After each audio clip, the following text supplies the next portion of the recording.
Okay, so everybody, video on, audio off.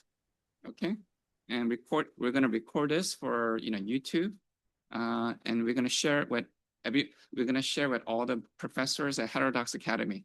Heterodox Academy는 교수님 6,000명 있어요. 네, 그 조나탄 하얏 그런 유명한 사람들 많고. 네. Okay, alright. It's 10 o'clock.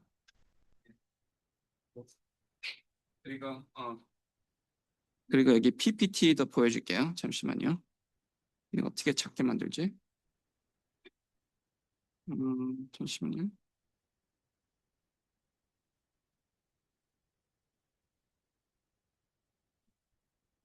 오케이, 여기 있죠? 네.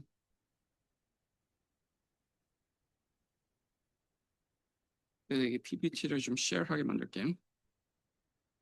그래서 save. 오케이. 오케이. 네, 여기 좋죠? 네. 오케이. 네, 감사합니다.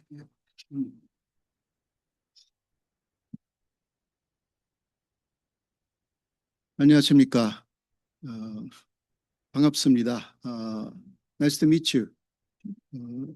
저는 그 세종대학교의 호사카유지 교수입니다. I am a professor of Sejong University. My name is Yuji Hosaka. 저는 그 일본에서 왔습니다만은 한국에 2003년에 극적으로 옮겼기 때문에 현재 이름만 일본 이름으로 갖고 있습니다. I changed my nationality. I'm naturalized as a Korean in 23. So my nationality is Korea now. But my name is a Japanese name. So my two sons have been to Korean military. So they came back now, and so they became, more elder people, I think.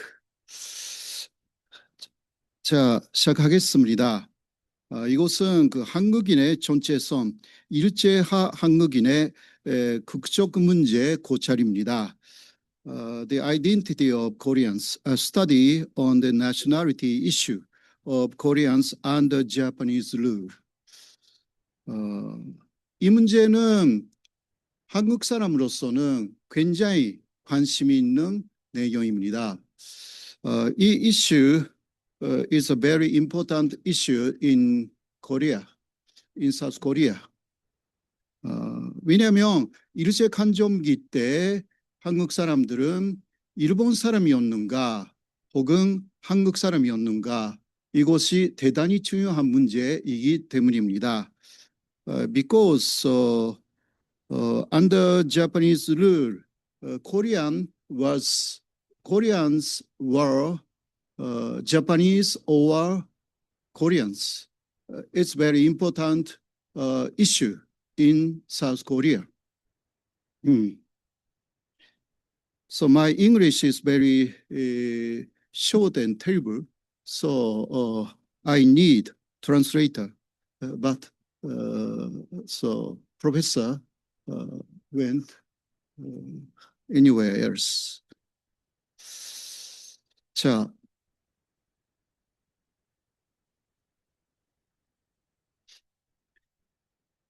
먼저 결론부터 말씀드리겠습니다. 1910년부터 1945년 동안 한국인은 법적으로 일본 극적자가 아니었습니다.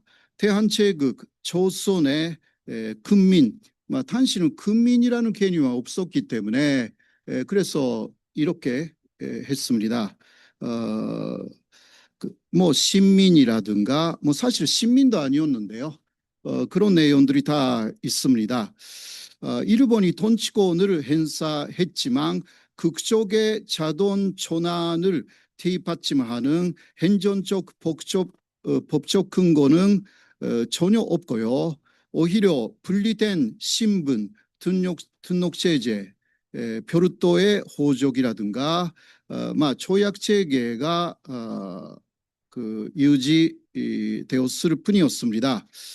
The key conclusion between 1910 and 1935, Koreans were not legally Japanese nationals, but citizens of Korean Empire or Joseon. Although Japan exercised governing power, there was no definitive legal basis for an automatic transfer of nationality. 시간이 없기 때문에 요점만 말씀드리겠습니다.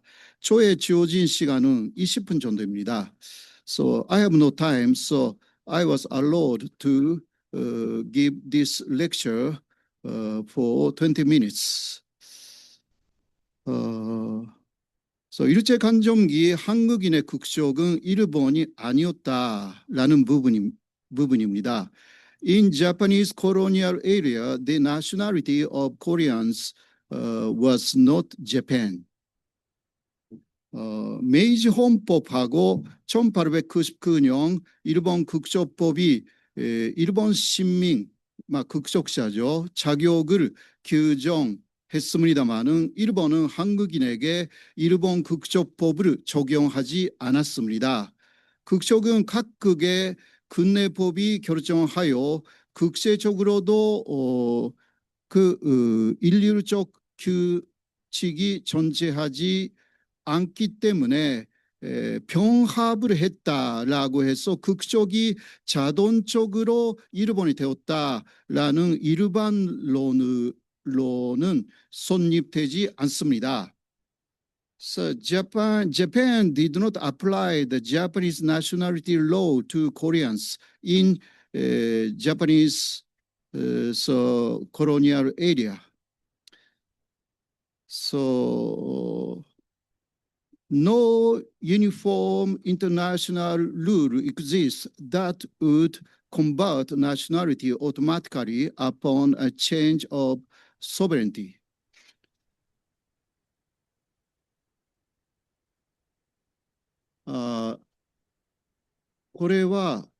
죄송합니다. 일본말이는 이것은 제 논문의 요약이기 때문에 조금 이해가 안 될 수도 있는데요. 일단 이해가 안 될 부분은 질문해 주시면 좋을 것 같습니다. This is my main points of my paper. So maybe it is very difficult to understand for you. But after this presentation, you can ask me some questions, I think. 자, 1910년 병합조약은요, 그러니까 한국으로 병합한 조약은 한국인이 일본 국적자라고 국적을 일괄 전환했다라는 조항이 전혀 없습니다. 그러나 국호를 병용했다, 이거는 있습니다. 당시 일왕이 대한제국의 국호를 조선으로 바꾼다, 이런 식으로 이야기를 했기 때문에 조선이라는 국호, 나라의 이름을 갖는 그 존재는 처음부터 존재했습니다. 대한제국을 소멸시켰다라는 그러한 어떤 법적 조항도 없습니다. 이게 핵심적인 내용 중 하나입니다. 그리고 개인의 국적 귀속을 자동 변경하는 명식 규정은 전혀 없습니다. 이것은 대한제국이 일본의 지배하에 들어갔다고 해서 대한제국 사람들이 자동적으로 일본 사람이 되었다, 이러한 법적 내용 자체가 어디를 찾아도 없습니다. 조금 어려운 이야기인데요.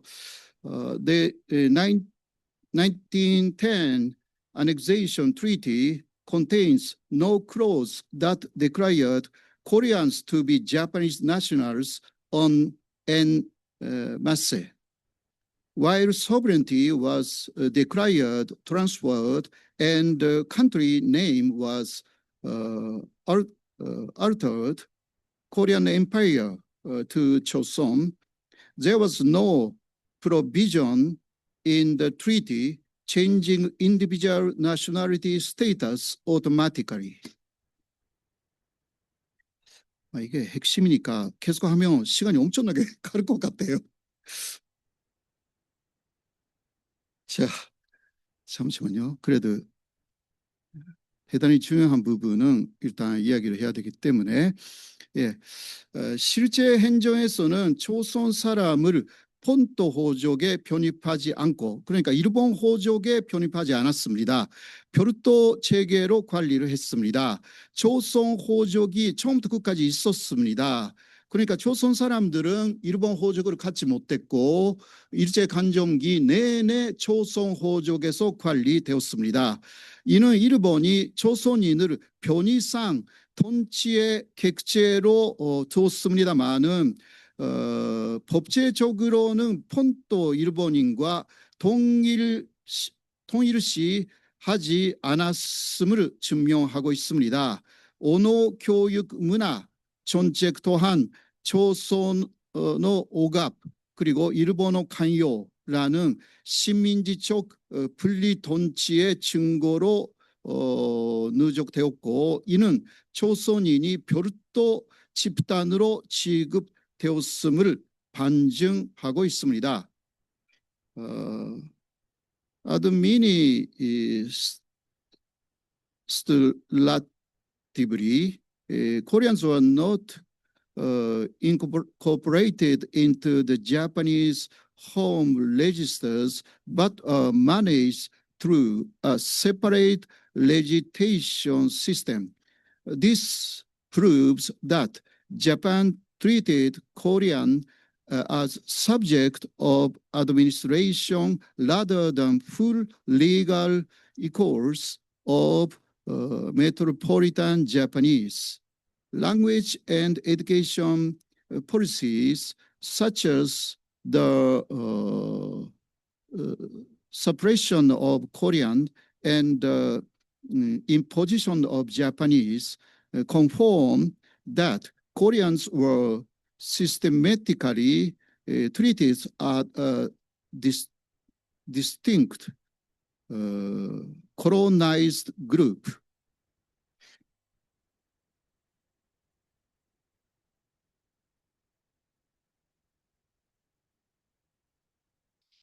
자, 일본이 한국 사람을 법적으로 완전히 일본 국적자로 변경 인정한다면 한국 사람은 제3급 국적으로 다시 변경할 수 있게 됩니다. 일본의 의료는 이거였습니다. 한국인들이 일본 국적자가 되면 한국인은 중국으로 국적을 옮겨서 한일 운동을 할 가능성이 있다. 이것을 의뢰해서 일본은 한국 사람을 일본 국적자로 만들지 않았습니다. 이게 이유입니다. If Japan legally recognizes Koreans as Japanese nationals, Koreans will be able to change their nationality again to a third country. Japanese concern is that if Koreans became Japanese nationals, there is a possibility that Koreans will move their nationality again to China for anti-Japanese activities. Concerned about this, Japan did not make Koreans Japanese nationals. 시간이 많이 가기 때문에 이 정도로 해야 되는데요. 이것이 지금 말씀드린 내용이 일본이 일제간점기에 한국 사람을 일본 국적자로 만들지 않았던 근본적인 이유입니다. This is the basic purpose that Japanese Empire did not change Koreans nationality to Japanese nationalities. 시간이 많이 없기 때문에 이 정도로 일단 마치고요. 여러분들도 다 읽고 왔다고 하기 때문에 그 질문 받도록 하겠습니다. So there is no time. So and I heard so you all so have read my presentation paper. So from now on, I can receive your questions. Thank you. Okay. Shaun, do you want me to lead the presentation on screen or you don't need it? I don't hear you. Sorry. I don't know, I mean, does everyone have access to screens themselves in your class or in your group? Yeah, I emailed them to everybody as homework assignment. Okay, yeah, Right. I'll just speak to it then. You don't Okay, need. sure. Then let me stop sharing so everyone can see your full face. Okay, so just a minute. How do I exit this? My TA usually does this. 이거 어떻게 나가지? 공유, right? do I do 어떻게 나가지? 공유야? 나가는 거 어떻게 나가지? 반대? 그냥 X? 빨간 버튼. 경유 중지. 오케이, thank you. 죄송합니다. 보통 조교가 하는데 나는 나이 많이 들어서 잘 몰라요. 네. Okay, Shaun, you have the floor. Okay. All right. So, by the way, so thank you, Professor Hosaka from Sejong University, and now I want to introduce Professor Shaun O'Dyer from Kyushu University, and also the editor of the 2024 book Confucianism at War. Thank you, Professor O'Dyer. Go ahead. Okay. So yeah, thank you, Joseph. And I want to thank Professor Hosaka for the summary of his research on the Korean nationality question during the period of Japanese colonial rule between 1910 and 1945. And I just want to say that I have very limited expertise in his field of research, but I don't see any reason to doubt his conclusions based on his analysis of international law, the terms of Japan's annexation of Korea or Joseon in 1910, and the archival data on colonial administration of Korean society. His conclusion being that Koreans did not become nationals of the Japanese Empire, even if, for administrative purposes, they're referred to as its subjects. And I agree with him that they were treated as a separate category of people inferior to Japanese subjects for the purposes of the Japanese administration and colonial law.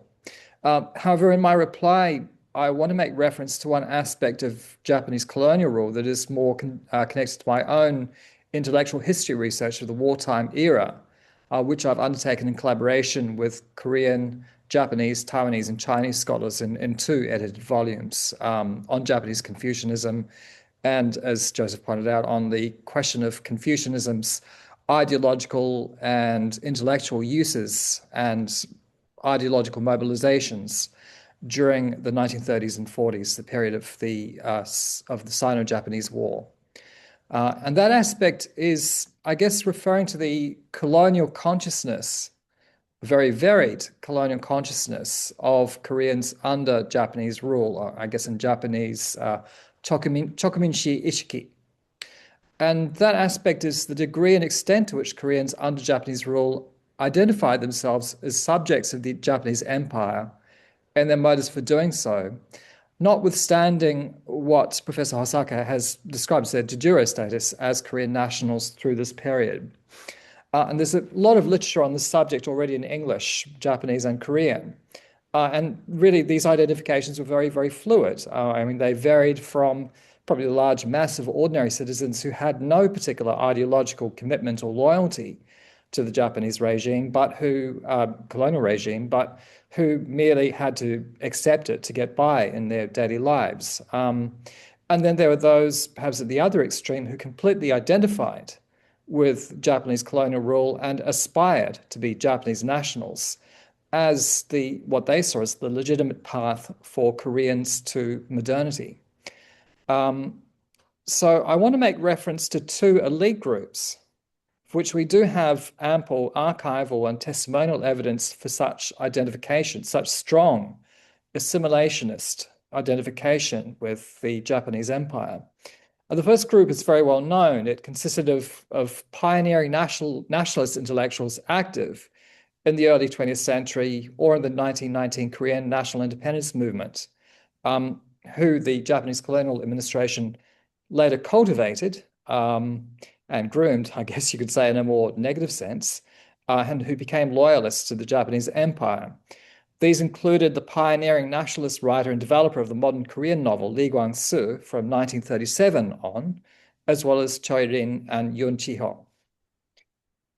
The second lesser-known group, and this is a group that I've been particularly interested in, together with some Korean scholars that I've worked with. These were Confucian scholars associated with the Keigakuin during the Japanese colonial era. This educational institution was a successor to the prestigious Sunkyungkwan Academy, the kind of Confucian Studies and Chinese Studies Academy founded by the Chosun dynasty in 1398, converted to a modern university in 1895, and then taken over by the Japanese colonial administration in 1911. And this educational institution became a center for leading Japan-educated Korean Confucian scholars in the 1930s and 40s, who propagated a modernized imperial way Confucianism, or Kodo Jukyo.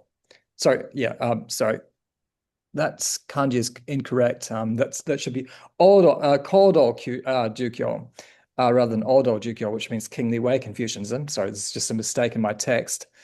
Developed by Japanese Chinese studies scholars associated with the Daito Bunka College and the Sinological Shibunkai organization. These writers, activists, and scholars represented disparate trends of thought that, if brought together or kind of fused, could have provided ideological foundations for continuous national Korean self-identification through the colonial period, even if in dissenting or underground form. Confucianism in a Korean context can be and is today sometimes invoked to forge a sense of continuity in moral political culture and statecraft extending back into the Joseon dynasty, identifying modern Korea as the successor to the Joseon state. On the other hand, modernizing Korean intellectuals, including Lee Kwang-soo, drawing on European nationalist traditions, could invoke a forward-looking national identity founded on the distinctive cultural psychological traits of a Korean Volk or Minjok, distinctive from the Japanese or Chinese. Yet in the 1930s and 40s, both of these, or large numbers of thinkers from these influential groups, devoted their intellectual energy to political and cultural assimilationist narratives, notably, of course, Lee Kwang-soo, who converted from being a Korean nationalist to being an advocate for Japanese colonial rule and Korean assimilationism to the Japanese Empire. Now, there's an understandable impulse to marginalize and denounce these intellectuals as chinilpa, or pro-Japanese traitors, now irrelevant, or as it were, banished from the story of modern South Korea's nationhood, apart from being used as in a negative role in narratives of national betrayal. However, I join other scholars who advocate a different approach. The nation is only partly a kind of juridical, constitutional construct, its legitimacy supported by reference to domestic and international law. It is also, as many political scientists never tire of reminding us, an imagined community sustained and argued over through collective senses of belonging, enacted through collective political identifications, high and popular culture, literatures, mythologies, symbols, and rituals. And for a period prior to Korea's liberation in 1945, some key thinkers who could have sustained that imagined sense of belonging, even if underground or dissident form, did not do so or ceased to do so. We may also have to confront the fact that key ideas and modernizing intellectual innovations of these same thinkers, these same so-called pro-Japanese thinkers, were influential in the longer-term development of South Korea's imagined national community, notwithstanding their allegiances with the Japanese Empire before 1945. For example, Lee Kwang-soo introduced key nationalist ideas and concepts into a modernizing Korea in the early 20th century, when he did identify as a strong Korean nationalist, particularly the concept of jong, or feeling, which he adapted from during his studies in Japan, from his studies of German moral psychology. And Korean Confucians, who were educated in Japan and came under Japanese ideological influence during the colonial period, they also bequeathed a series of Confucian ideological ideas that were later put to use in the Korean moral education system in the 1970s during the period of the Korean dictator of during the 1970s, whose name has just slipped out of my head. Sorry, we'll come back to that later. Park Chung-hee, during the era of Park Chung-hee's rule.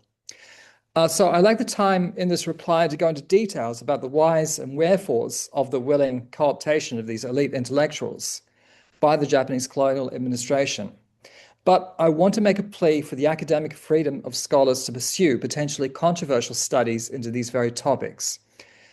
In South Korea's politically very divided atmosphere, scholars such as Professor Hosaka may be stigmatized by the political right for arguing that Koreans were not legally Japanese nationals during the era of Japanese colonial rule, as he himself has said in a recent media interview.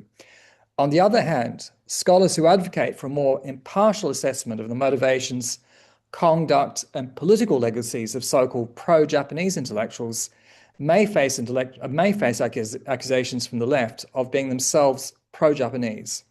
And I hope Professor Hosaka will agree with me that all of these scholars, irrespective of their ideological or political or academic affiliations, that they should be free from legal or political threats to pursue their inquiries, even if their research leads them to conclusions that provoke strong offense and controversy with different political constituencies. Okay, and that's all from me. Thank you. Okay. Thank you, Professor O'Dyer. Professor Hosaka, would you like to reply to Professor O'Dyer's presentation, or do you want me to go immediately to the class Q&A? Okay, the Q&A. Okay, thank you. Sure. So maybe after the Q&A, you can discuss all these issues together. Okay, so my students, I emailed you, and for those Heterodox Academy, it's in the website for registration. So, okay. Joseph. Yes. I'm online now. I can make my presentation whenever you're ready. Oh, sure. You'll be third, so I'll let you know. Okay. Okay. So, but first, let me go to the Q&A for Professor Hosaka. Okay. So let me share my screen again.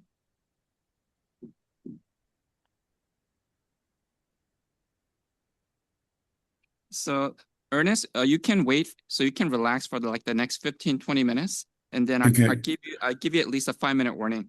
Okay. Actually, So, Joseph, I have to go in about 20 minutes. So, I understand. yeah. Okay, sure. Do you Okay, mind then. if I present first?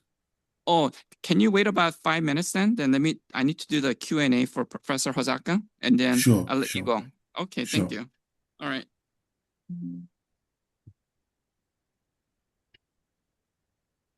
Okay, great. So this is Professor Hosaka's presentation. And then we had at least 3 questions from our class.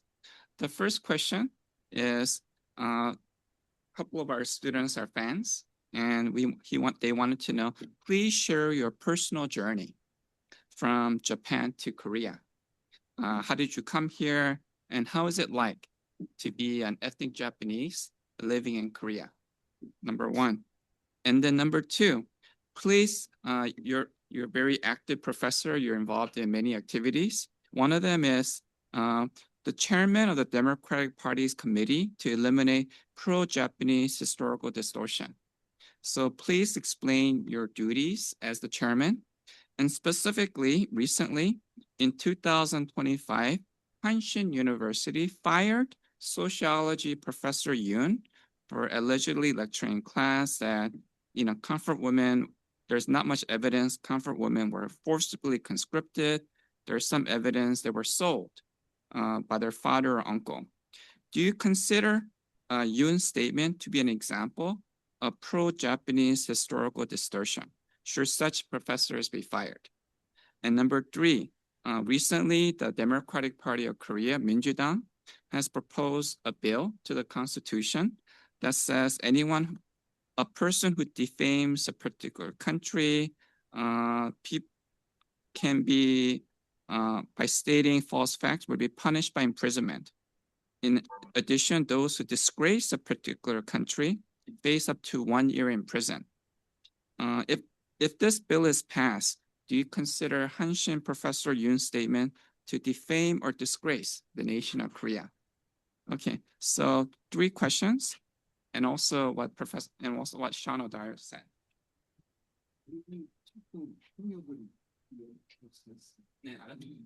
So, anybody who's bilingual, let's help Professor Hosaka with the translation. Yes, yeah. 예. 첫 번째 질문, 제가 어떻게 왔는가? 라는 거죠. 예. I came here in 1988. So I have been Korea for 37 years. Yeah. And I became Korean citizen for 22 years. And so I studied Korean's history in my university period, and I knew that Japan, suicide Korean 방후가 뭐죠? 방후, 면송 방후. Oppress or impress. 방후, Korean queen, Japan suicide, killed so Korean queen in 1895. I didn't know that fact until at that time, but I was very shocked to know the fact. So Japanese killed the Korean queen in 1895. So after knowing that, I decided to come here and to study Japan and Korean relationship. And in 1988, I had one chance to come here, and so I came here and I began to study Korean language. And after that, I entered the Korea University. Korea universities. So my major is politics, but so I studied actually the Japanese colonial area so through my major, and so I studied the Korean and Japanese relationship from about 18 from 19th century. Yeah. And so I wanted to know why Japan invaded so Joseon and Korea and Asia. So because of that, I came here. Now, I also I'm studying about that. Why Japan invaded Asia. It's my this study is my homework, life work, not homework, life work. Thank you. And question two.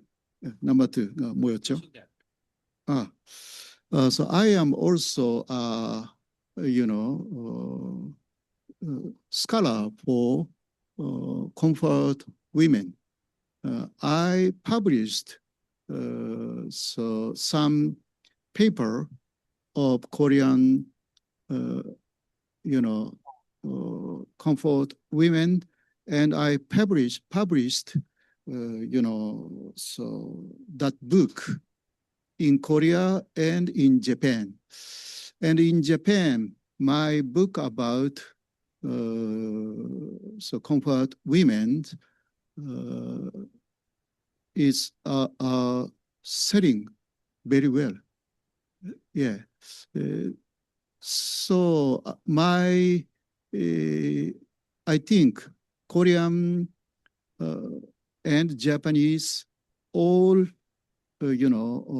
comfort women were almost, not all, almost sex slavery because they did not know to be comfort women in war field, but they know, they knew they have to become comfort women after arriving the battlefield, and they could not escape from that place. So I knew many cases, and so many Japanese soldiers said after World War II, so they met Korean comfort women, and comfort women said, so Japanese soldiers directly, so they came to the battlefield, so because they were cheated.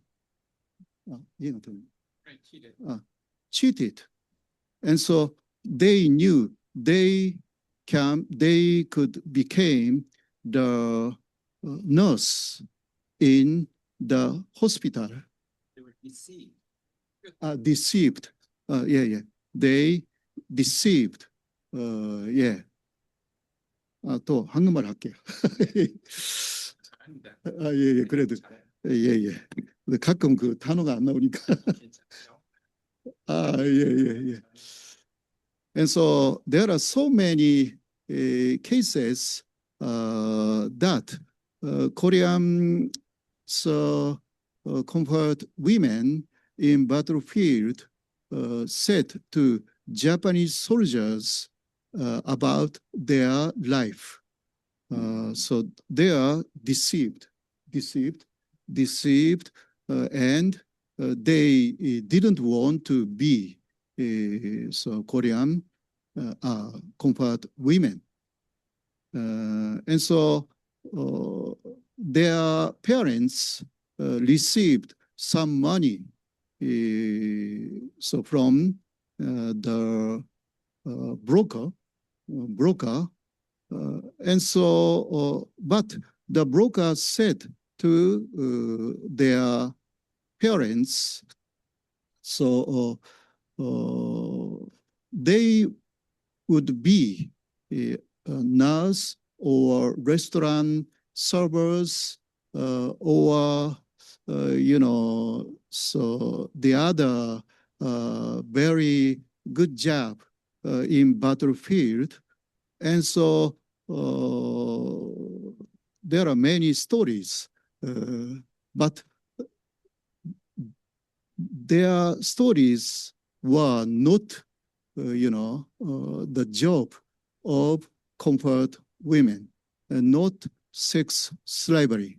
So they are deceived to be so Korean comfort women. And Japanese comfort women also, so many people are deceived to go to battlefield and must become so Korean must become Japanese comfort women. So this is my opinion. 근데 그거 이상 신기하게 읽을 수 있지 않잖아요. 네네. 아, 저는 그렇다고 생각해요. 왜냐면 이건 좀 그거 동의하지 않아도 그거 자르고 아. should such professors be fired? So about so Mr. Yoon, so Professor Yoon's case, I don't know exactly about that, and so this is the I think the case of so Hanshin University's case. So I cannot comment about this because I don't know the exact case of this incident. So I cannot comment.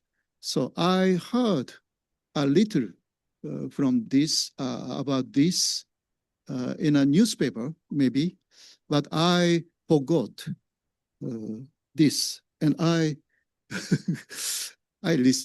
heard today again. Yeah. 요새 그런 사건이 좀 많아지니까. 네네네. 네, 세종대학교 같은 그래서 이제 점점 멀어지니까 그래서 어떻게 생각하는지 궁금했어요. Yeah. So pre-discussion about comfort women's is necessary, I think, but the story not based on fact very so it's very big problem, I think. Yeah.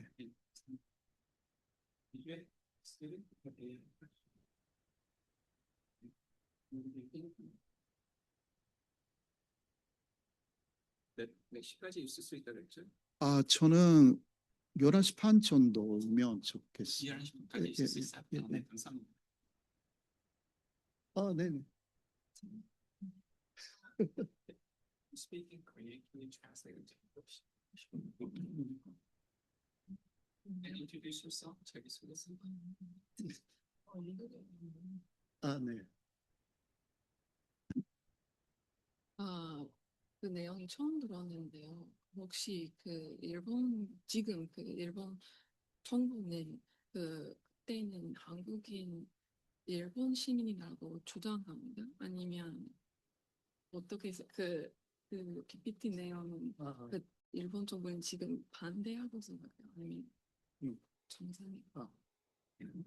지금도 일본 정부는 당신은 한국 사람들은 그 일본 시민이었다. 예, 그렇게 이야기를 해요.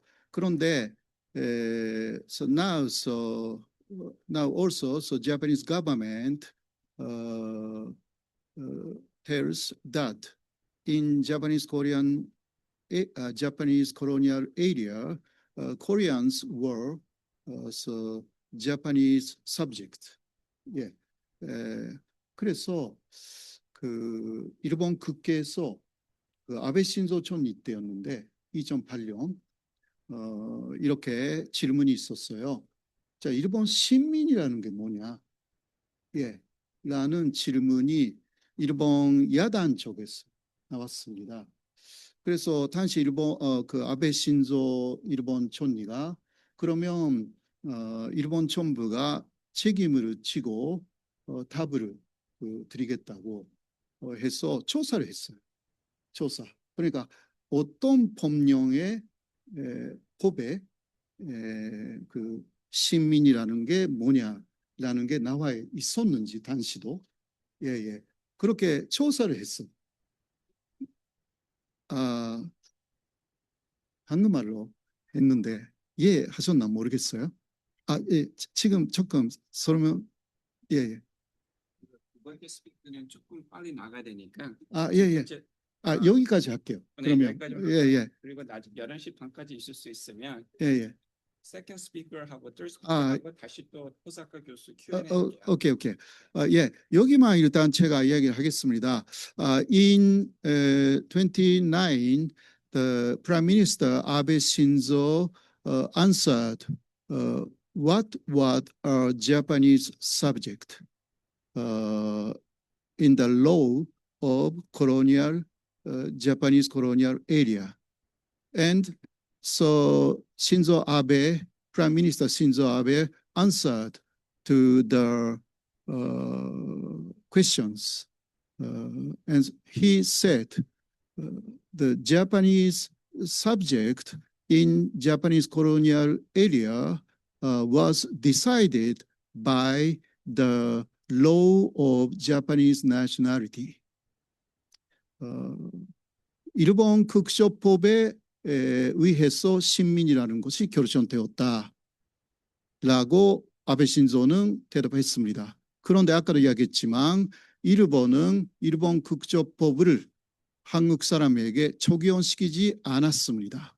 그렇기 때문에 한국 사람들은 일본 극쇼자도 아니고 일본 신민도 아니었습니다. 결국은 피지배 민족으로서 지배받았을 뿐입니다. At that time, so Japan did not adopted Japanese nationality law to Korean people in Japanese colonial area. So Korean people were not Japanese subjects. So they are only, depressed colonial people in Japanese colonial area. Maybe I can speak to you after 30 minutes or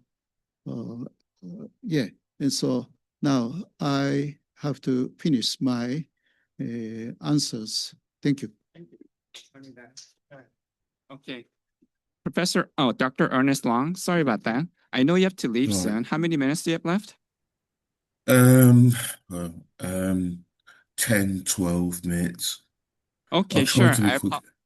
I apologize. And then we'll definitely give you more time next semester.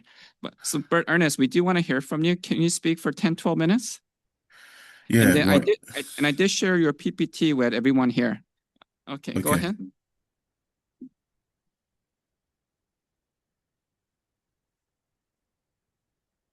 Yes, go ahead. I'm sending my request to share screen. Oh, okay, go. Okay, I accept it. Okay, go ahead. Am I sharing my screen? I don't think you. No, I don't see it. Can you share it one more time? Okay.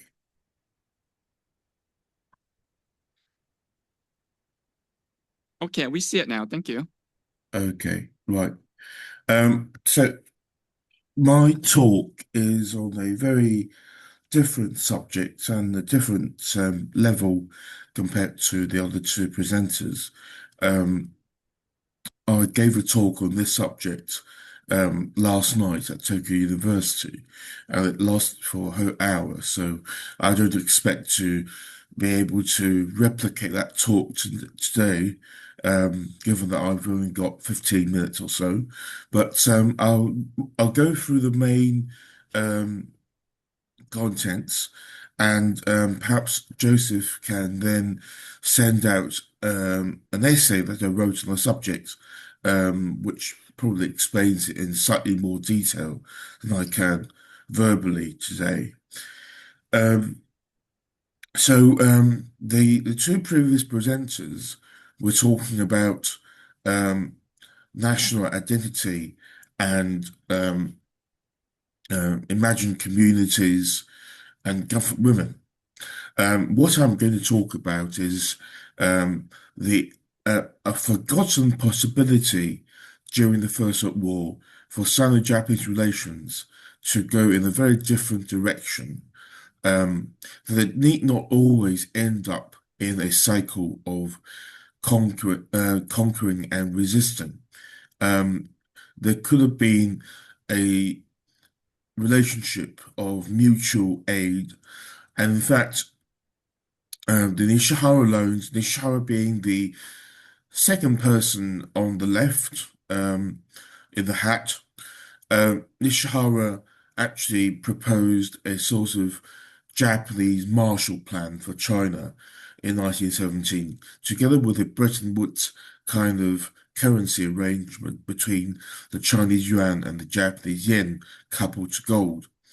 Now, had that happened, the Japanese establishment could have really adopted a peaceful approach to collaborating with China rather than invading and colonizing China.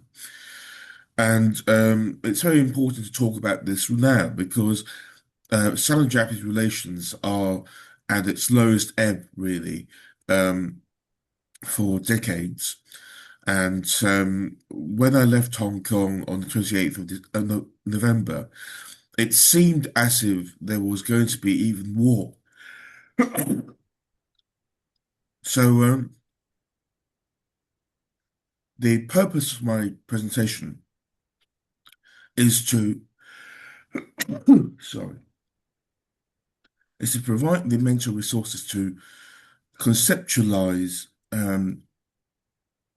Sino-Japanese relations beyond the basic questions of do we have the historical understanding that Japan invaded China. Of course, Japan invaded China, but was there anything else that we could have talked about, in terms of a historical precedent to friendly Sino-Japanese relations? And I think Nishihara is a unique case in this sense. And also, this talk also concerns itself with the rise of an economic model in East Asia. It isn't only about, Japan being good to China. That's not the point of my, presentation.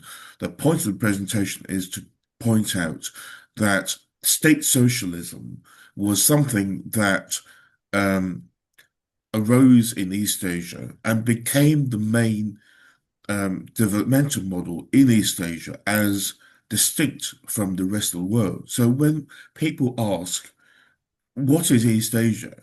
As I think Pek Yong-seo, I think some of you might have heard of this name, Pek Yong-seo asked, what is East Asia? And he wasn't even able to answer the question himself. He wrote a whole book about it, and he didn't end up with a concrete answer. My answer to this question, what is East Asia, is that East Asia had been influenced by state socialism even before the communist revolutions, and state socialism became the guiding principle to economic development, especially after 1940, in all of the regimes in East Asia. So here I am. East Asia has always been characterized by something called non-liberal capitalism, or sometimes developmental authoritarianism. It involves highly rationalized and monopolized economic systems, statistical growthism, and large-scale infrastructure construction. Some people call this state monopoly capitalism, that the state controls the key sectors. The other sectors might be in private hands, but the state either nationalized the key sectors or placed them under severe constraints and controls, as in the Japanese case, where the large conglomerates always had someone from the government in the board of directors. The origins of this model was German state socialism, as adopted by Otto von Bismarck after 1879. And Bismarck actually claimed himself to be a socialistic, claimed his policies to be socialistic. So he was actually one of the first people to openly admit to practicing socialist policies around the world. Might be the first statesman to do so. By the First World War, the state socialist policies entered a second phase. It became a primitive planned economy, and I'll come to that in a second. And Nishihara Kamezo was the first person to systematically attempt to impose state socialism upon not just Japan, but all of East Asia as an economic bloc. And as you can see, because Lenin learned from the German state socialist model, this then had an effect on Stalinist economic planning, which was re-imported into Japan and Manchuria in the 1930s. And up to the 1980s, this influence still lingered on in all parts of East Asia that learned from the Soviet Union. But the origins, as I said, could have been Nishihara Kamezo.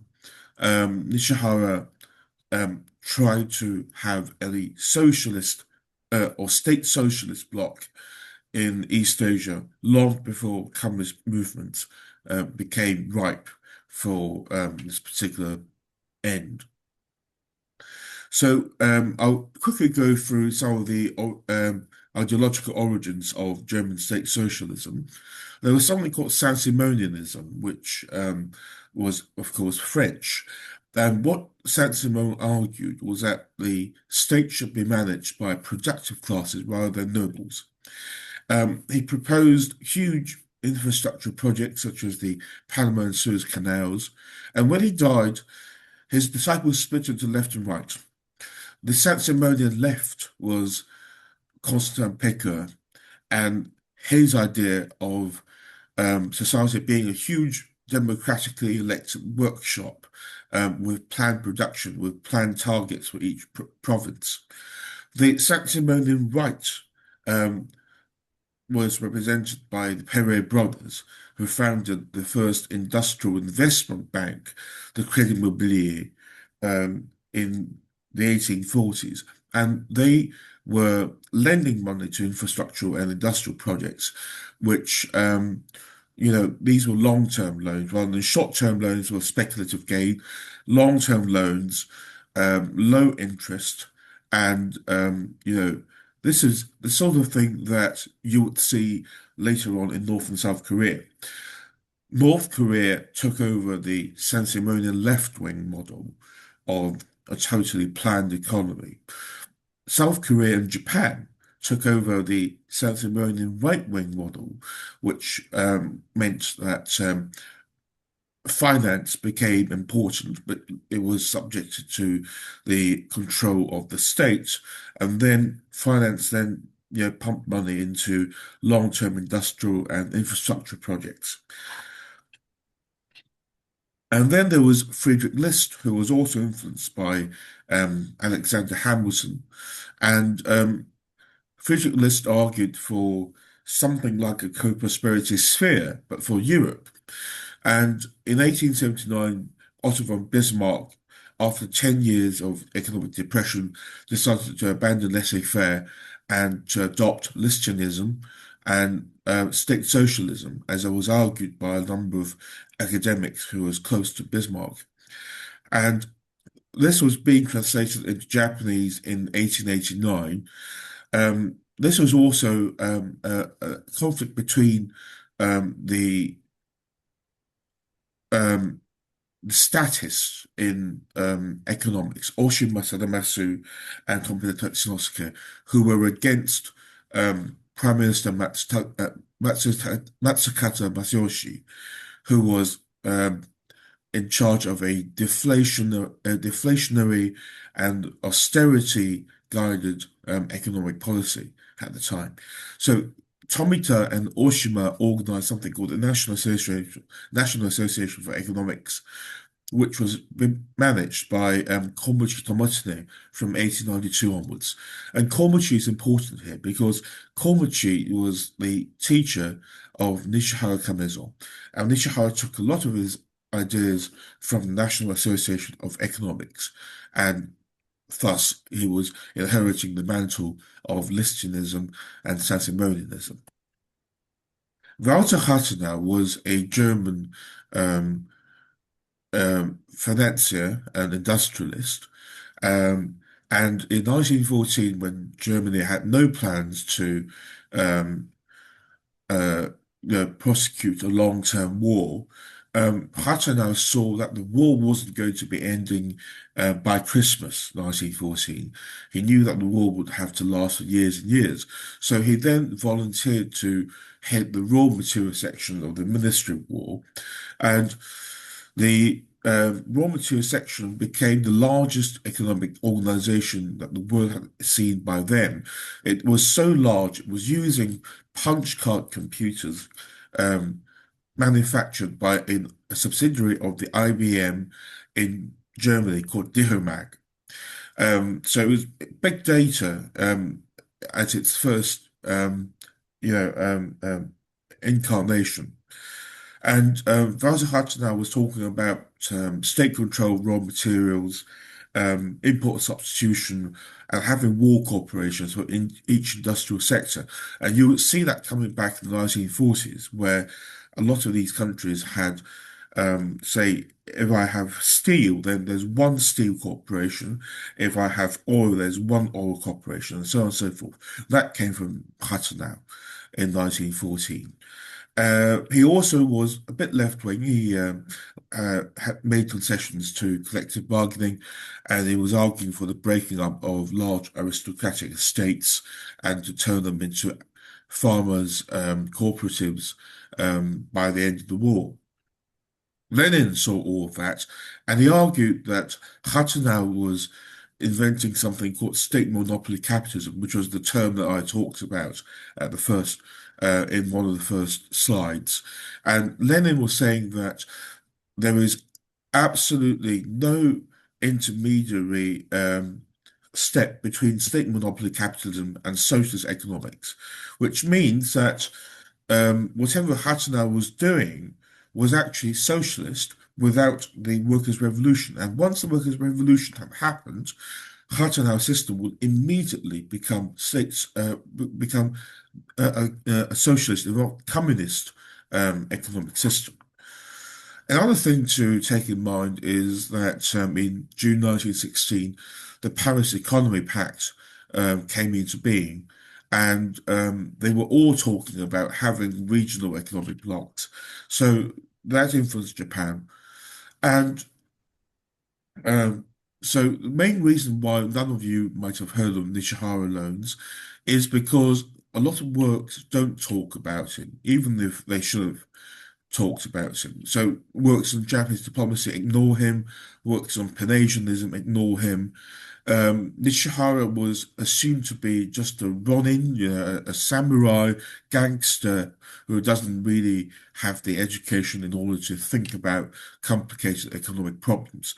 But actually, as I said, he was being tutored by Komuchi Tomotsune, and he was actually literate in economics, even though sometimes he might choose people to help him with some of his writing, and he chose the people well, and that is one reason why I certainly think that Nishihara was literate in economics. There was a search for a new China policy after China had a revolution in 1911. It led to a split in the Japanese political arena between people like Goto Shinpei, who talks about how governance in Korea and in Manchuria should not be in the hands of the military, but should be in the hands of economic institutions, such as the South Manchuria Railway. And you have also got Yamagata Aritomo, who was just finding an excuse, any sort of excuse, to send troops to China. So they were in conflict.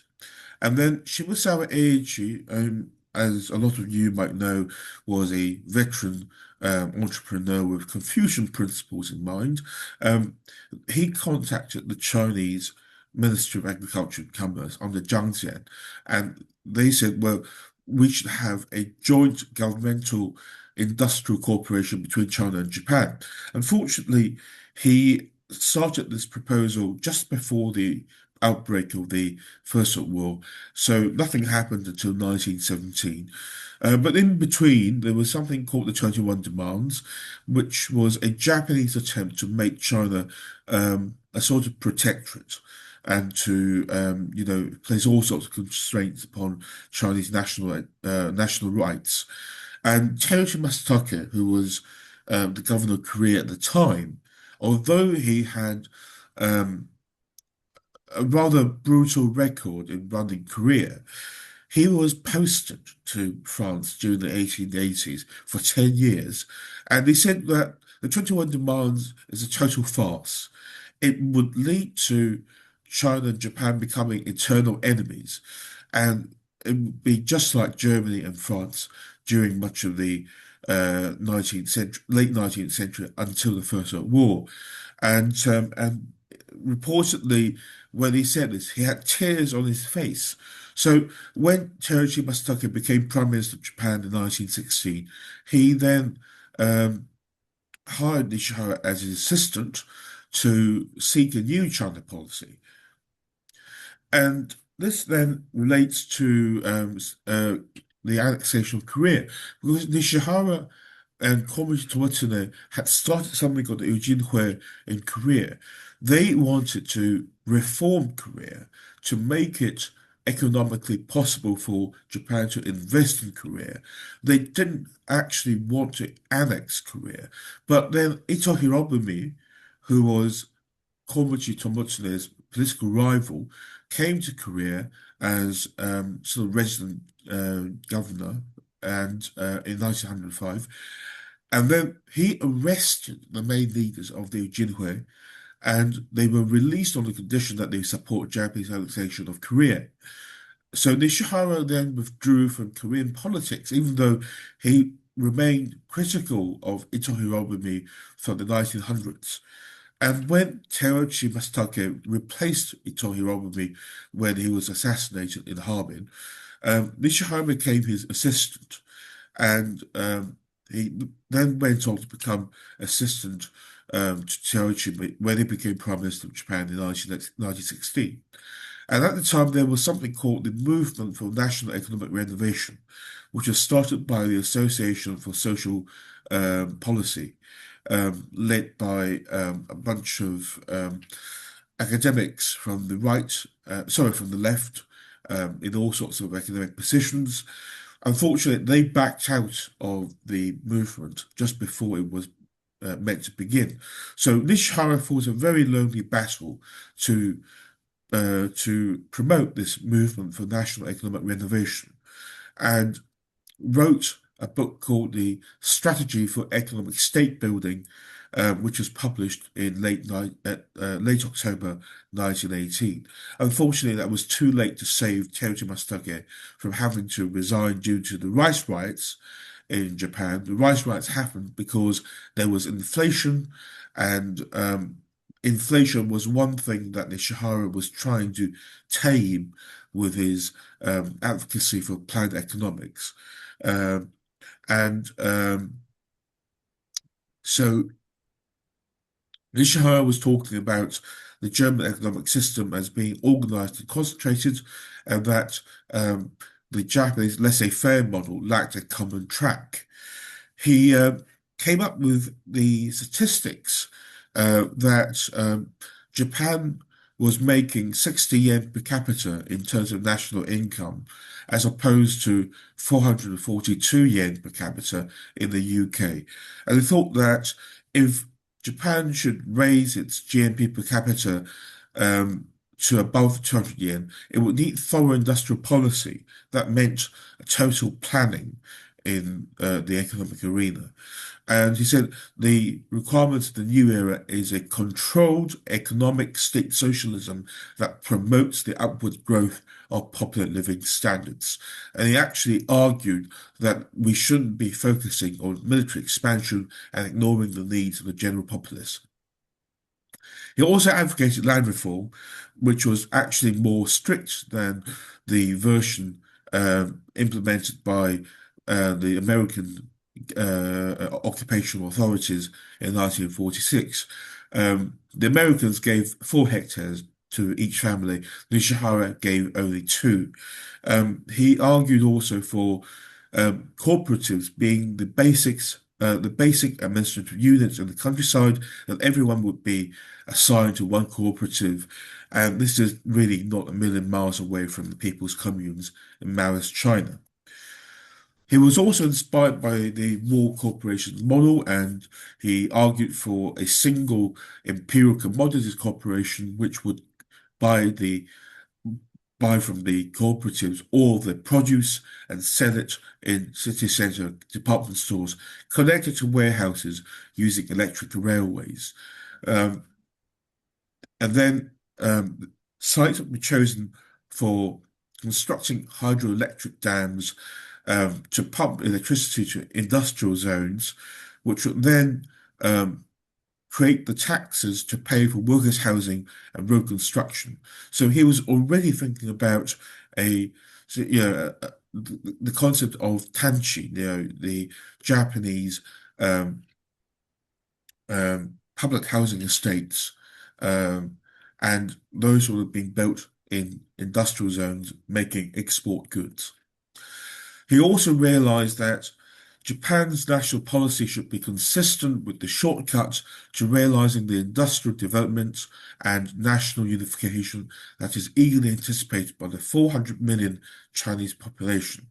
And they wanted to return Japan's railway concessions to China, and they wanted to also return the Boxer Indemnity to China.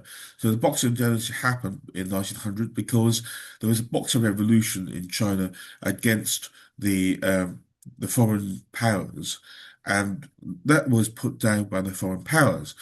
And China had to pay a large sum of money to most of these foreign powers in order to pay for, reparations. And Japan was thinking about returning that money to invest in China at some point in the future. And Nishihara was a major advocate of doing so, as was Goto Shinpei and Shibusawa Eiichi. So this is a map of what Nishihara's industrial plans would have looked like. You can see in central China the growth of cotton, which Japan needed, the rearing of sheep. So cotton and wool were things that Japan could turn into manufactured goods, which would then be exported to Europe and America because they needed these goods during the First World War.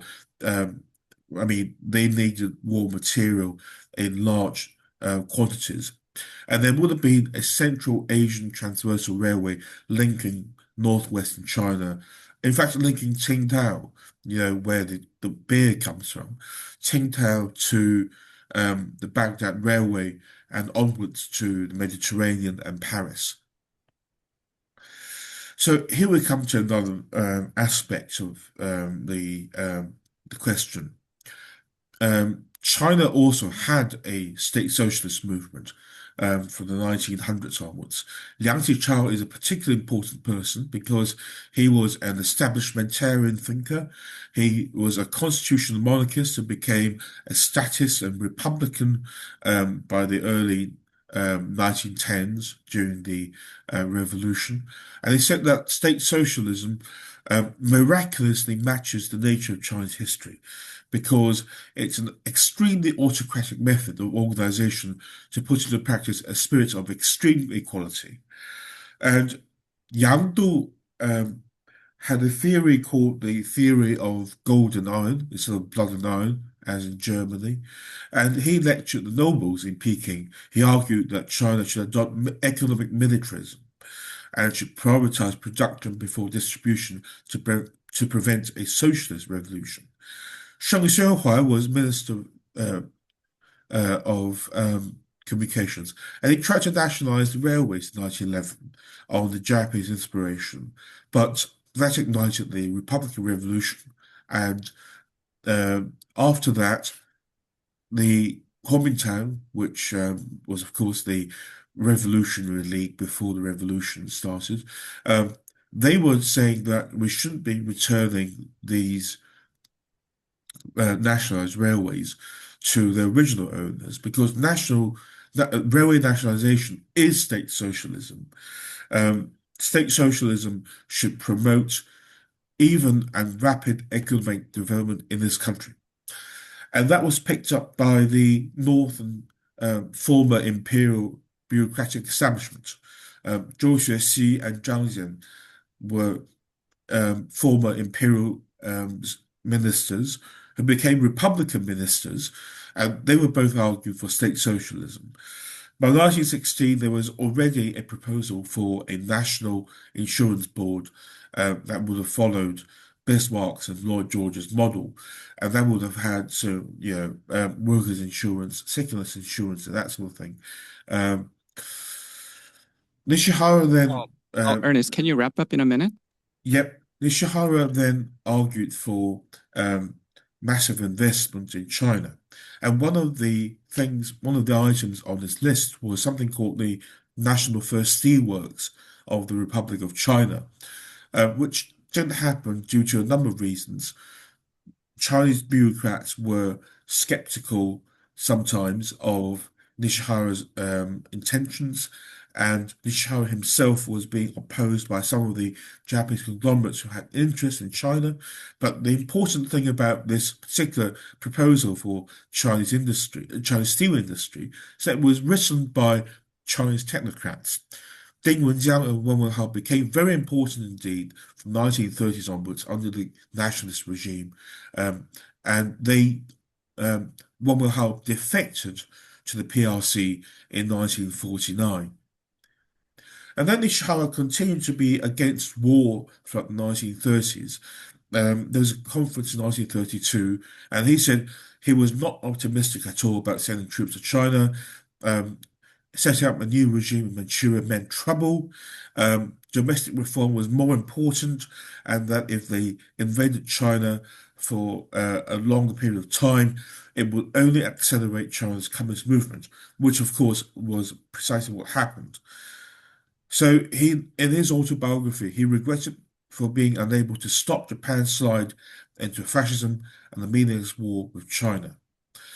And so, as I said, Ding Wenjiang Wen Wenhao became important to the nationalist regime in planning its economy throughout the 1930s and 40s.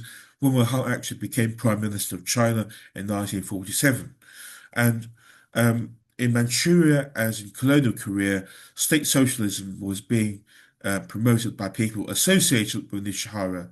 And also, it had a boomerang effect upon Japan itself. And Nishihara indirectly influenced a number of people who would, in the late 1970s, provide loans to Deng Xiaoping in his reform and opening up policies. So the developmental vision of Nishihara of peaceful cooperation, of providing technical expertise and loans to a developing country, succeeded in the late 1970s and early 1980s. It was 60 years late, but nevertheless, it became the main policy that guided Sino-Japanese relations during its golden age, during its honeymoon era, throughout the 1970s and 1980s. And it still is a mental resource to think about alternative ways of organizing Sino-Japanese relations. Thank you very much. Okay, thank you. Thank you, Professor Dr. Leung. Okay, I think I'm gonna do my presentation in less than 5 minutes so we can do a more Q&A. I think Dr. Leung, I think he is one of the new wave of scholars. Like history in East Asia, especially like imperialism and war, is a very sensitive issue. So it's been very difficult for scholars to engage this issue. But people I see now, like young scholars like Dr. Leung, really trying to engage in showing the complexity of Japanese approaches to East Asia. And then personally, I can attest to that, like the issue of the past and especially comfort women is highly politicized. So I agree with Dr. Hosaka that we want to promote freedom, but we also want to promote fact-based discussion. All right. But when I talk to what they call like revisionist scholars such as Park Yu-ha and Sarah So, and also a couple of weeks ago, we invited Professor Ramsier. So they agree with Dr. Hosaka that many comfort women were deceived, right? So no one disagrees on that. But I think what they may disagree on is whether the majority of the women were deceived. And also whether some of the women who claim to be deceived, were they pressured to say so because of societal pressures in Korea. 그래서 한국에는 좀 이런 이슈가 너무 좀 그 정치가 좀 세니까 because these issues are very politicized, that maybe some women were pressured into changing their testimonies. And the most famous example is Lee Young-soo, right? But let me give you let me give you this testimony of what I call Professor J. Okay. All right.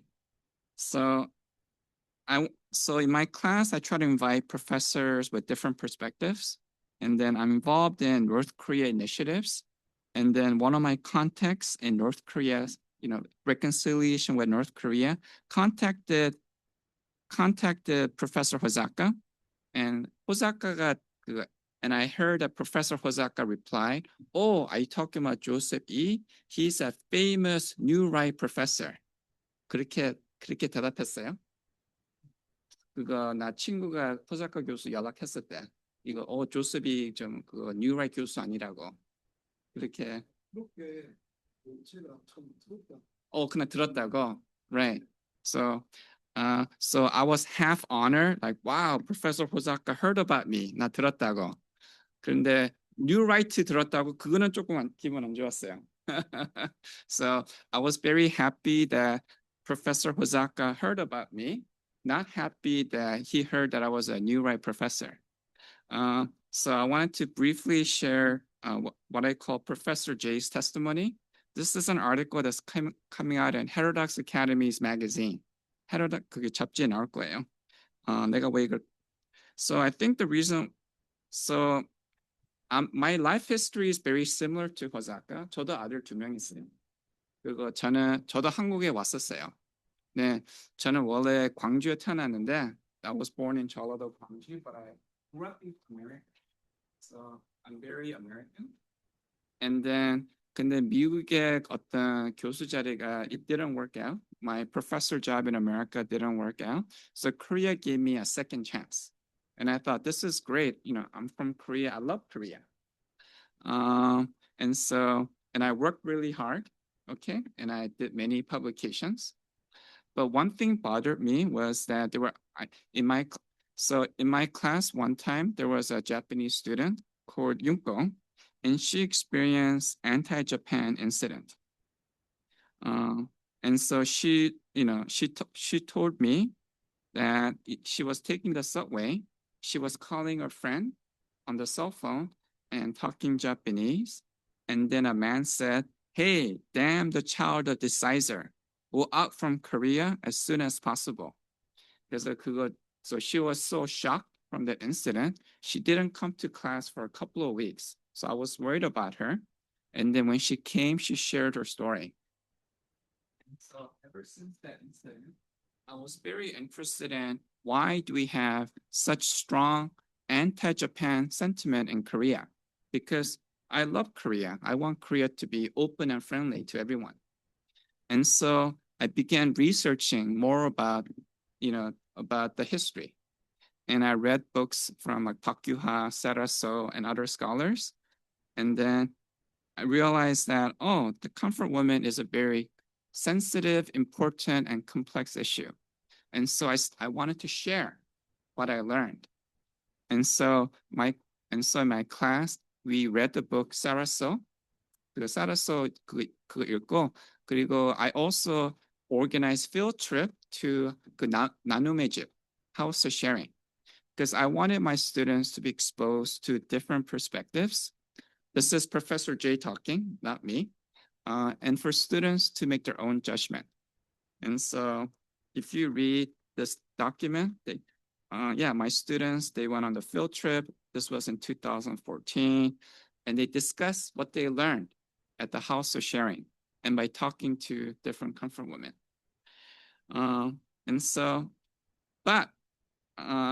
This discussing this issue and especially reading Sarah So made some students became very angry, and then and so they accused me of supporting Japanese war crimes. And so I got a letter from the student president.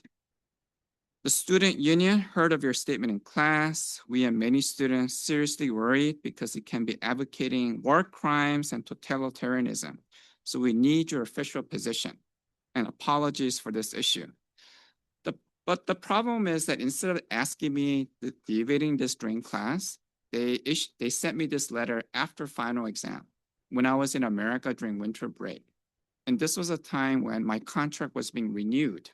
So I spent 2 months not knowing if the department was going to hire me back. So I was very worried about my future. The chairman disagreed with me. He thought that very few comfort women volunteer, and he refused to communicate with me during winter break for over 2.5 months. So that was strike number 1. Strike number 2 was in 2019. I was teaching political science research method, and we're discussing paradigm shift. And I said that a good example, a good attempt at paradigm shift is Leung. He wrote the book Anti-Japan Tribalism, 반일 존중주의. And Leung, he calls Korean historians a bunch of nationalist liars. 그렇게 말했다고. And then a few students, they recorded what I said, and then they edited what I said. And they said, Professor, and then instead of saying Leung, he says that Korean historians are a bunch of nationalist liars. They said just Korean historians are a bunch of nationalist liars. Leung 말했다고, they just deleted that part. They sent it to national media, and the national media never contacted me to verify. Instead, they just published this in headlines. 위안부 한국 학자들이 거짓말쟁이, which again severely damaged my reputation. And now the whole nation thinks that J Professor is a right-wing scholar. That was strike number 2 in 2019. And then strike number 3, the most famous case was, again, after Mark Ramsier wrote the article. I wrote, many people criticized him in a very personal way. And so I wrote an article saying, we should not critique Ramsier in personal terms. We should debate his argument and explain why he's wrong. And so, but again, this was strike number 3. More than 1,500 students signed a petition to terminate me, and a secret faculty panel voted whether to terminate me or not. And so fortunately, they voted 11-1 not to terminate me. But again, they never told me. They never gave me a chance to defend myself. Okay, now, so academics often respond to controversies with flight, 도망가, or fight, 싸워. So a silent majority chooses flight. They avoid sensitive topics. They run away. Some people choose to fight. They want to burn everything down. I choose neither flight nor flight, but the heterodox way. A rigor, curiosity, humility, and openness. I want to engage, not retaliate, to understand, not demonize. And so if I think a topic is important politically, I will discuss it, and I will expose students to different perspectives.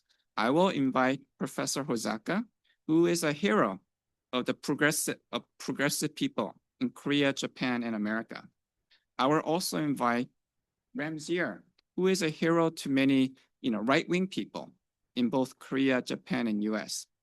I want you to listen to him, but not to agree with him, but to understand what he's saying and to debate him, critique him, why he might be wrong, and to persuade him.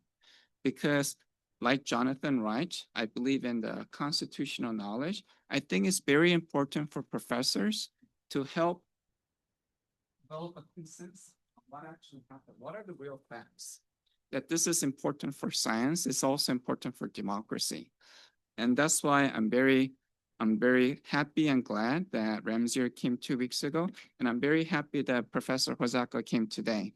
And thank you to Dr. Leung and Shaun O'Dwyer for participating in this very important discussion. So I wanted to give all the speakers a round of applause. 감사합니다. Okay. Thank you. 간단하게 얘기할 수 있어요? 아니면 좀 이제 떠나야 돼요? You want the last word? 네. 그러면 네. 그럼 1분만 얘기하세요. 네. So Professor Hosaka has to leave soon, but I wanted to give him the final word. Okay. 그럼 Shaun 먼저 1분 하고 그리고 호사카 할게요. Okay. Before I give Hosaka the last word, Shaun, do you have something you want to say as a discussant to any of the speakers? Shaun O'Dwyer? Shaun, I think, left the Okay, sure. conversation. Yes. But if anyone has a question for me, I'm happy to answer it. I've Sure. delayed Sure. my next engagement. Okay. Any question for Wong? Then let's go to Hosaka. Yes. 네. 아니 마지막에 그냥 인사하려고요. 예. I'm very glad to come here, and so I can tell you the very short story of my study. And so it is very my pleasure.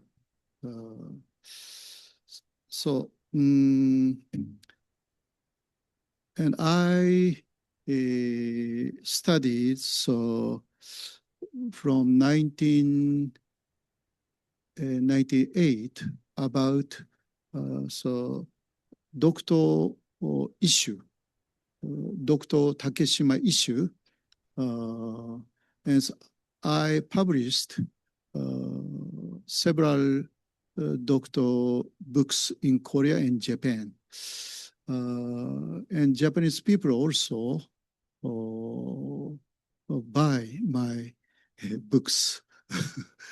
So it's my pleasure. And so I published one English Dr. Takeshima book. And so now I want to publish my English book on comfort women.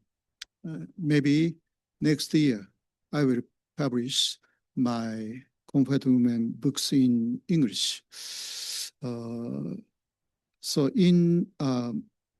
I said this already today.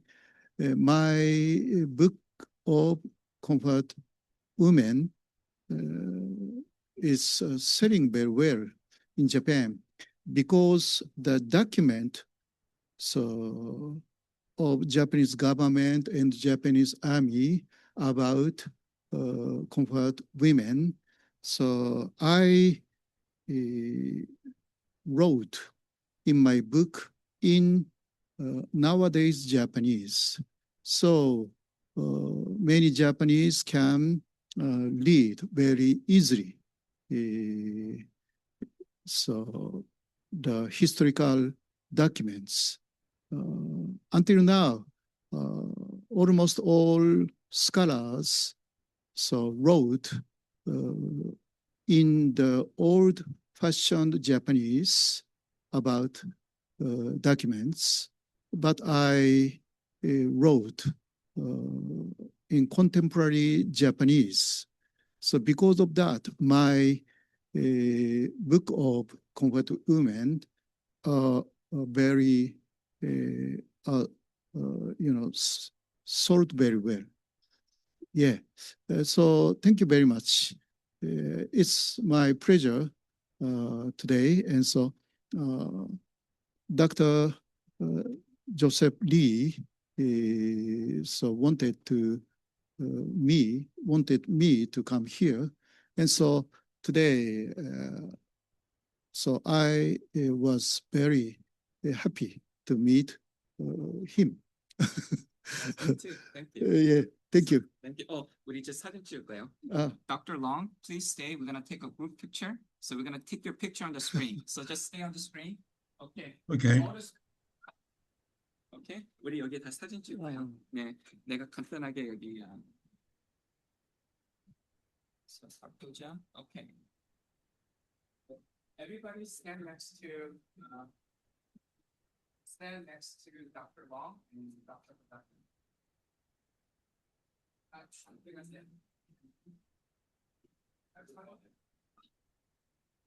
We need to do group meetings soon.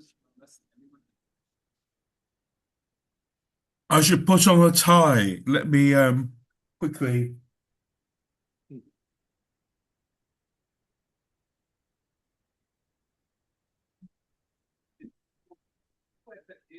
You're blocking Dr. Long. So can you guys all like no. Go here in the middle. Here like this.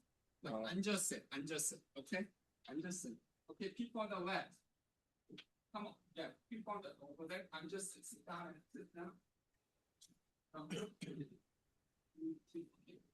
Okay, right, perfect. Okay. Everybody say Professor E. Okay, one more. Okay. At least you will take a picture of me. Good for this, but let's come to the next one.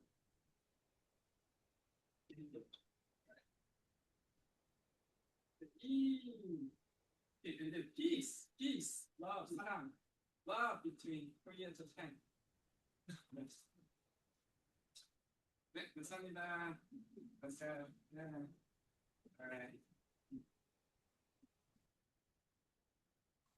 나중에 그 대접번호 부탁해.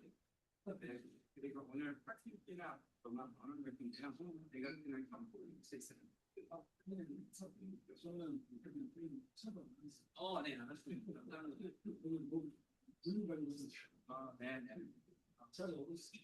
네. 지난번에는 북한 편도 있었는데 팔았어요. 시간 있으면 내년에 한번 해주세요. 내년에 이런 시도는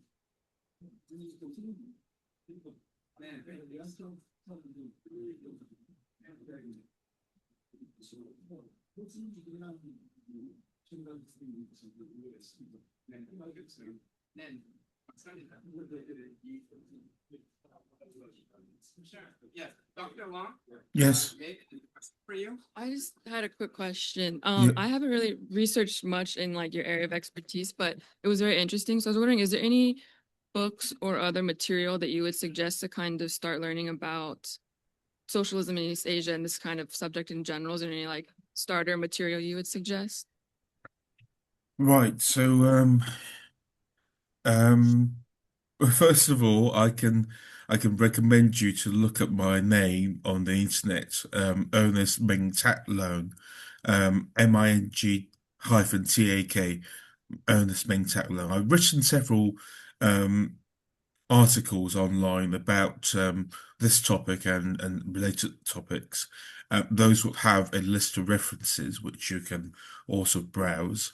On the subject of state socialism, there was someone called William Harbert Dawson who wrote about it in the 1890s, and one of the first people to systematically discuss state socialism. And you can look up William Harbert Dawson. You can also now on the subject of the Nishihara loans, you can read Michael Schultz, the money doctors from Japan. And I'm going to meet him in a couple of weeks' time. He's coming down to Tokyo from Sapporo, and I'm going to ask him if, I mean, you and I can probably maintain contact through Joseph, and I might be able to send you a more complete book list if you want. On the question of no one's really written about socialism before socialist countries were set up in East Asia. But there's one book which you might be interested in. There's Planning for Empire by Janice Mimura, and she talks about Japanese economic planners and how they learnt from the Soviet Union in the 1930s and 40s. There's also another book called Constructing East Asia by Aaron Moore. Aaron Moore, who passed away unfortunately a few years ago. And so Janice Mimura, Planning for Empire, and Aaron Moore, Constructing East Asia. I think these two books should satisfy you for the moment being, but if you want a more complete book list, ask Joseph to put you in touch with me. Okay, thank you so much, and thank you for your presentations. Thank you very much.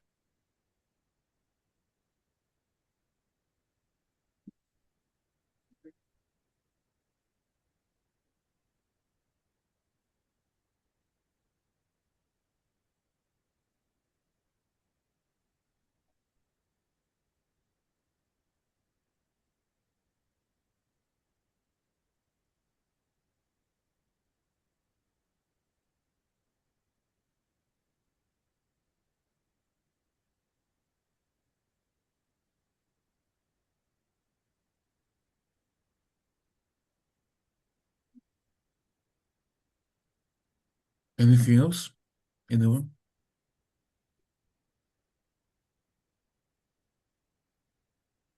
Yes, the Bargain.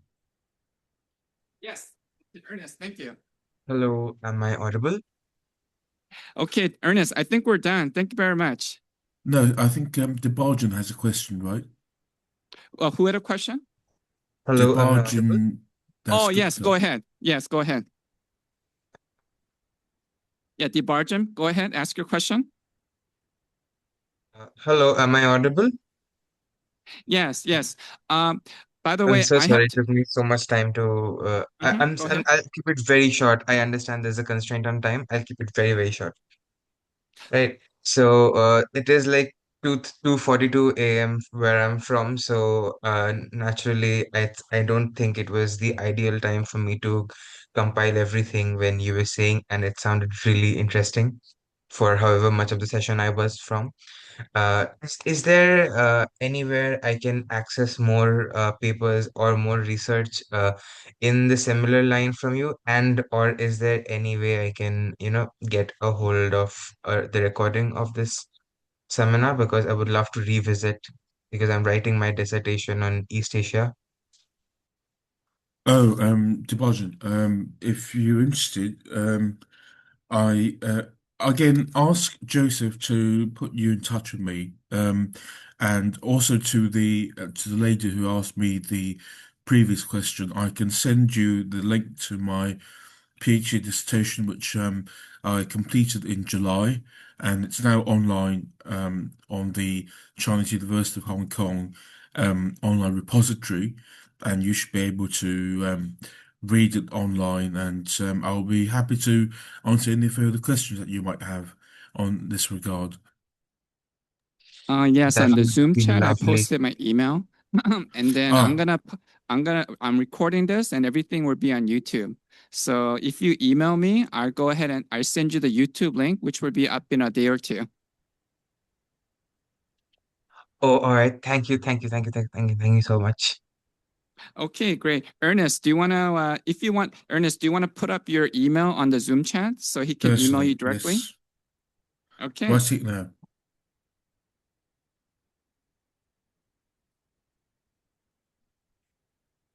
Okay.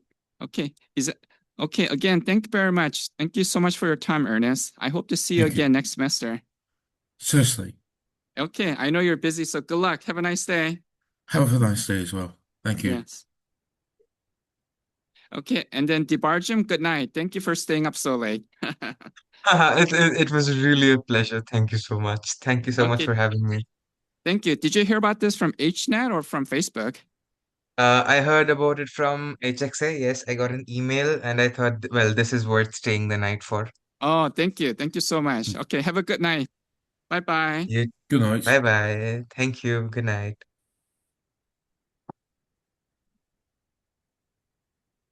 All right, Joseph, thank you very much. And Okay, thanks. okay, Thanks, Ernest. bye. You have a good day. You too. Bye. Sure, you can exit anytime you want. Okay.